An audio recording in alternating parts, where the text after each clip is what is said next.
आज हम धर्मराज की कथा यमराज की न्यायप्रियता की कहानी सुनेंगे। बहुत समय पहले की बात है। एक गांव में एक गरीब ब्राह्मण अपने परिवार के साथ रहता था। वह बड़ा ही ईमानदार और धर्मप्रिय था। वह रोज पूजा पाठ करता और सच्चाई के रास्ते पर चलता था, परंतु उसकी गरीबी के कारण उसका परिवार कई बार भूखा रह जाता था। एक दिन वह ब्राह्मण जंगल में लकड़ी काटने गया। वहां उसे एक चमकती हुई सोने की थैली मिली। वह बहुत खुश हुआ, लेकिन तुरंत उसके मन में विचार आया, ये थैली किसी की खोई हुई है। अगर मैं इसे ले जाऊं तो क्या यह पाप नहीं होगा? वह थैली लेकर गांव में पहुंचा और गांव के राजा को दे दी। राजा ने उसकी ईमानदारी देखकर उसे बहुत सारा धन और सम्मान दिया।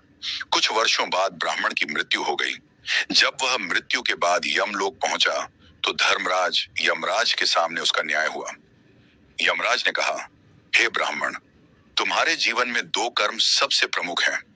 एक बार तुमने भूखे व्यक्ति को भोजन कराया और एक बार किसी की खोई हुई चीज लौटाई। ये तुम्हारे पुण्य हैं।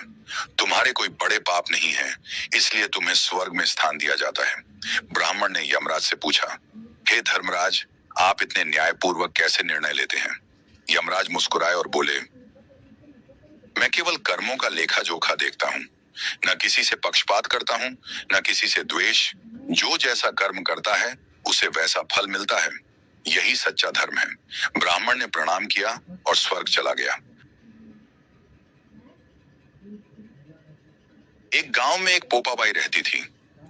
जब वह 5 साल की थी, तभी से वह नियम से धर्मराज जी व्रत की कथा सुनती थी और व्रत करती थी। एक दिन उसने अपने भाई व भाभी से कहा कि मैं शादी नहीं करूंगी। अब मैं अपना समय भगवान की पूजा अर्चना में ही बिताना चाहती हूँ। इसलिए मेरी झोपड़ी गांव के बाहर बनवा दो और गांव में सबको कह दो कि वह अपनी गाय व बछड़ों को मेरे यहाँ ही घास फूस चरने को भेज दो, और जिसकी भी इच्छा हो, श्रद्धा हो, मुझे खाना भिजवा दो। एक दिन नगर का राजा शिकार खेलने जंगल में आया और गांव के बाहर जंगल के पास बनी झोपड़ी देखकर रुक गया। झोपड़ी के पास जाकर उसने आवाज लगाई कि कौन है, लेकिन भीतर से कोई आवाज न आने पर वह लगातार दरवाजा खटखटाता रहा। तब पोपाबाई उठी और कहने लगी कि कौन हो तुम, जो बार बार दरवाजा बजा रहे हो? क्यों आवाज लगा रहे हो? राजा ने कहा कि मैं यहाँ का राजा हूँ और तुम्हारे साथ विवाह करूंगा। पोपाबाई ने कहा कि जहां से आए हो वहीं चले जाओ। मैं किसी पराये आदमी का मुंह नहीं देखती हूँ। राजा ने पोपाबाई की एक नहीं सुनी और उसे जबरदस्ती उठाकर ले गया। तब पोपाबाई ने राजा को श्राप दिया कि तुम्हारा सारा राजपाट नष्ट हो जाएगा। महल में आने पर राजा की रानियों ने सारी बात सुनकर राजा से अनुरोध किया कि पोपाबाई को वहीं वापस छोड़ आओ। राजा जब पोपाबाई को वापस झोपड़ी में छोड़ने जाने लगा तो रास्ते में पाप की नदी आई, जिसमें राजा डूब गया। कुछ समय बाद पोपाबाई मृत्यु के बाद धर्मराज जी के यहाँ पहुंची और धर्मराज जी ने उन्हें स्वर्ग का राज दे दिया।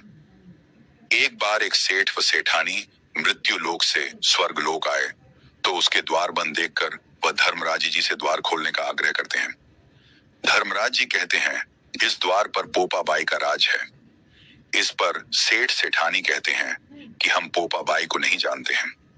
धर्मराज जी उन दोनों की बात सुनकर कहते हैं कि तुम दोनों 7 दिन तक मृत्यु लोक में रहो। 8 खोपरा से राई भरकर 5 कपड़े ऊपर रखकर कहानी सुनकर उद्यापन करना और कहना कि राज है, पोपाबाई लेखा लेगी राय राय का। सारे बोलो पोपाबाई की जय।